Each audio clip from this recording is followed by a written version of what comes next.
And predictions are back, finally, after a bit of a break.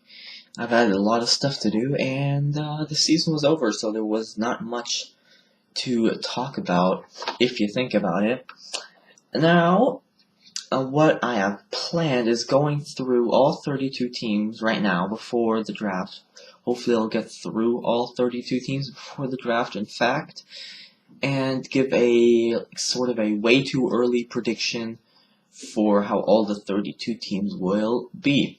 And I'm doing this in draft order of this year, so not projected draft order, just draft order of this year, and schedule is also out, so I can project some records based on schedule and on, of course, skill level on the football field. However, the skill level on the football field for some of these teams is limited, of course.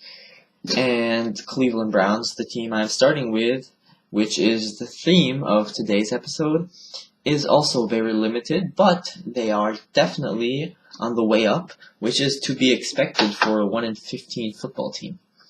Alright, so let's just get right into this. So, at quarterback. Now, of course, you don't know what to do at quarterback. There have been not many people saying RG3 deserves another chance, and I can see that. But a wild prediction, a wild guess would be give RG3 another year and sure have a backup. I would have stuck with Luke McCown, because to me he was probably the best quarterback on this team, except maybe RG3, but I think he's better than RG3. Just that RG3 might even be the future. I'm just not sure about that. I'm probably guessing they won't give him another chance. And even if they do, I'm guessing he will not be able to stay healthy, which is very unfortunate because I really did like Robert Griffin III, and I still do, so I hope he turns things around, which seems to be less and less likely as time goes on.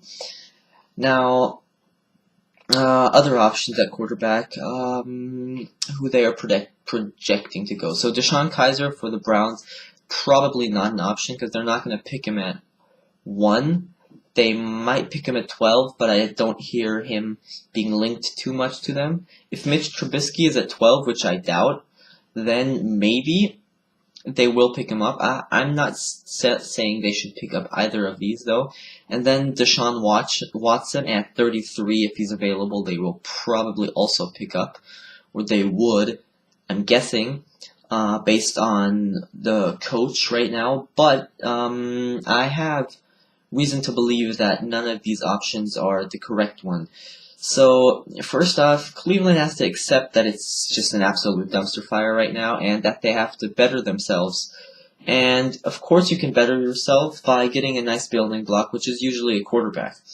But if Hugh Jackson accepts that this is not the draft where the Dak Prescott is in, or the next Andrew Luck, Marcus Mariota, Jameis Winston, like those absolutely amazing quarterbacks, he just sees, oh well, they're not in here, and Dak Prescott, you mean he didn't have a great combine, he was not a high projected guy, and he turned out to be great. So, you're probably not going to find that again. Well, when was the last time you had a guy like Dak Prescott? That would probably be Tom Brady.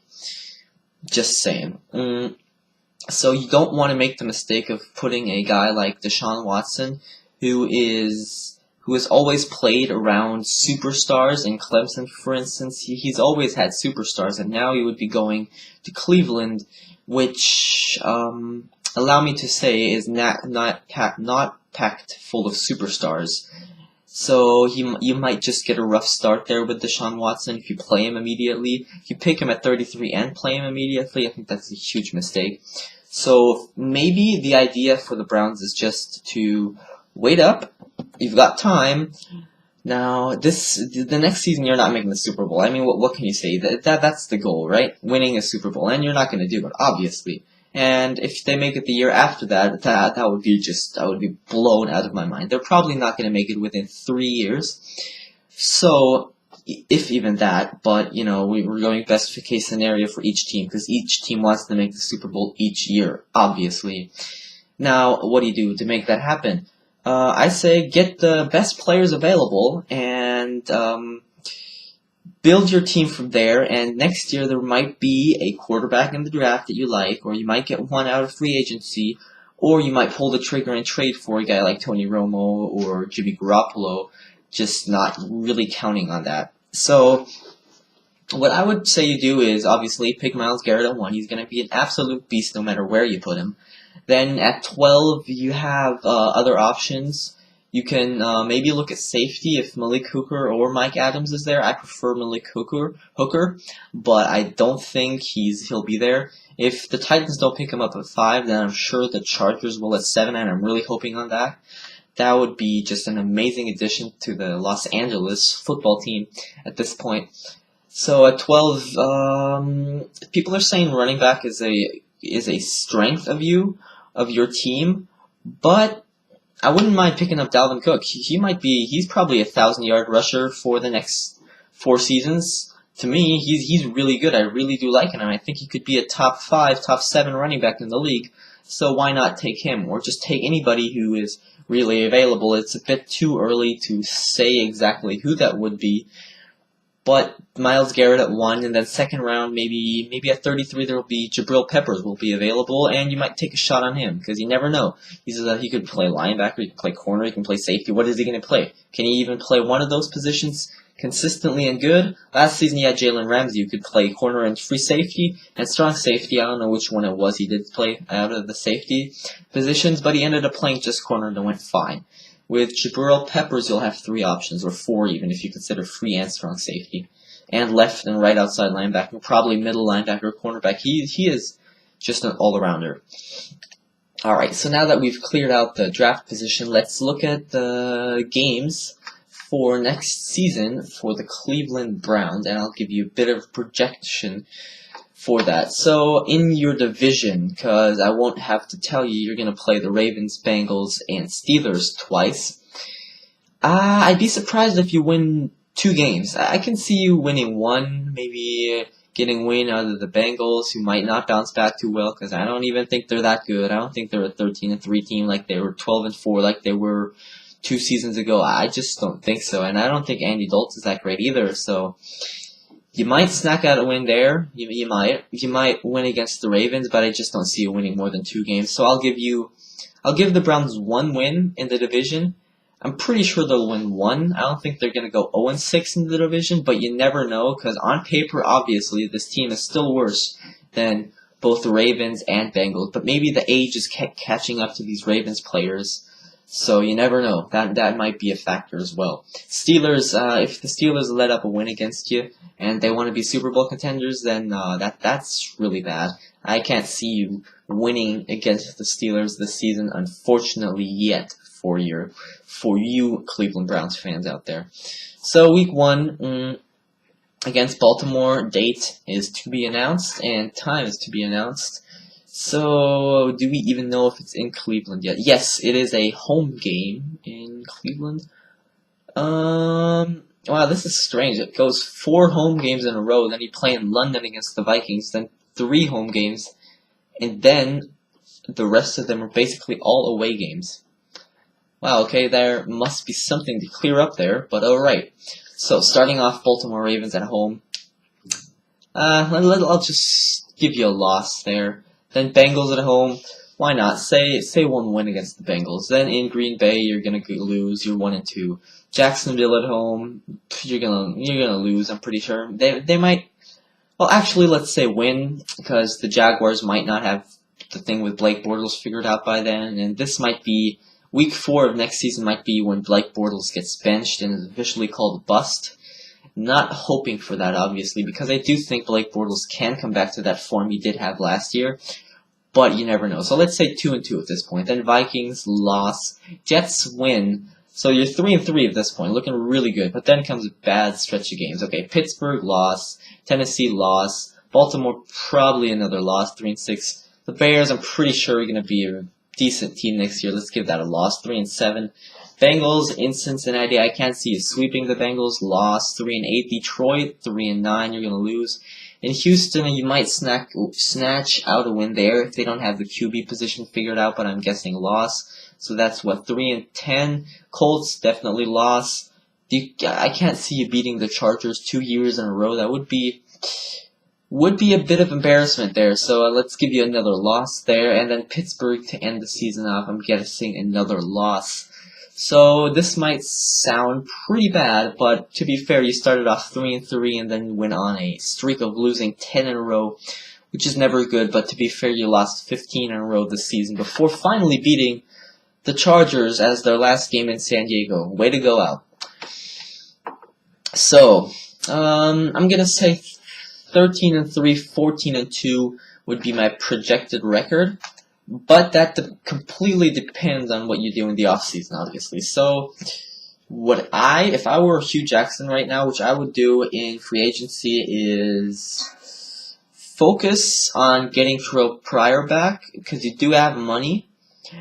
And if you don't get him, already look at a backup plan. So, Alshon Jeffrey, to me, no way. He's just too inconsistent. He's first off, he's not healthy. He will play like 13 games a season for you at tops. He won't be there for 16 games.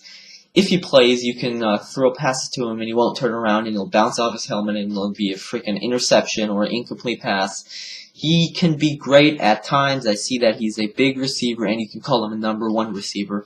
But is a number 1 receiver really that much better than Tavon Austin when he doesn't play? Is the question.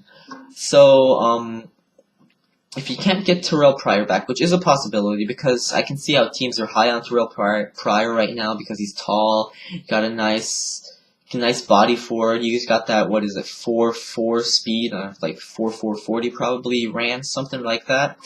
So that's obviously good. So I would focus on getting him back. I don't know how much you really want to pay him, but you can pay him. That's what I'm saying. And if not, then get a backup plan. Maybe trade for Brandon Cooks, something like that, something in that direction. All right, so you should do that in the off season. Then a guy like Tony Romo is not going to come to Cleveland. Garoppolo is not going to come to Cleveland. That would be stupid for both of their respective careers. So you can just not even focus on any of those. In the draft, you might want to take a guy like Mahomes. You might want to take a shot on him. I wouldn't say Watson because he just isn't used to playing with a dumpster fire, and Mahomes is in Texas Tech because it wasn't all bad, but he was basically carrying that team, and he might be able to carry the Browns. So maybe take a shot on Mahomes if he's there with your second pick in the second round. Maybe. All right, so do that, and I think that's pretty much the most important of all. You can go out and sign some free agents. Jonathan Cyprien will definitely help your football team if you do decide to sign him.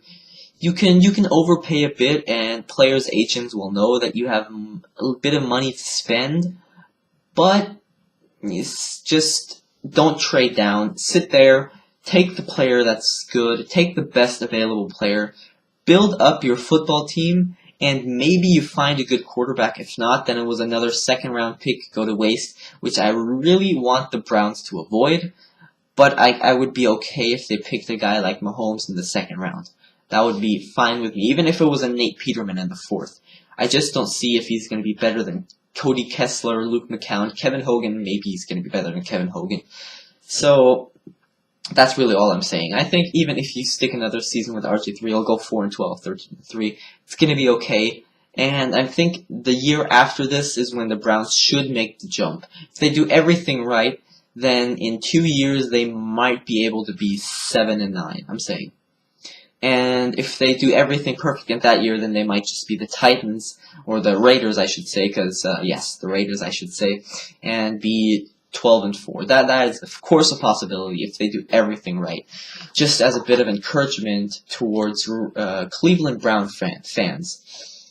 Alright, so I've talked about 14.5 minutes now, just about everything the Browns could, can, and should do in the off-season. I hope you enjoyed me talking about. all of that. Next will be the 49ers, which is, of course, an interesting one. Then we'll have the Browns, Jaguars, Titans, Jets, and the Chargers, which I'm looking forward to very much. Alright, it has been a pleasure, and I will see you guys in the next video.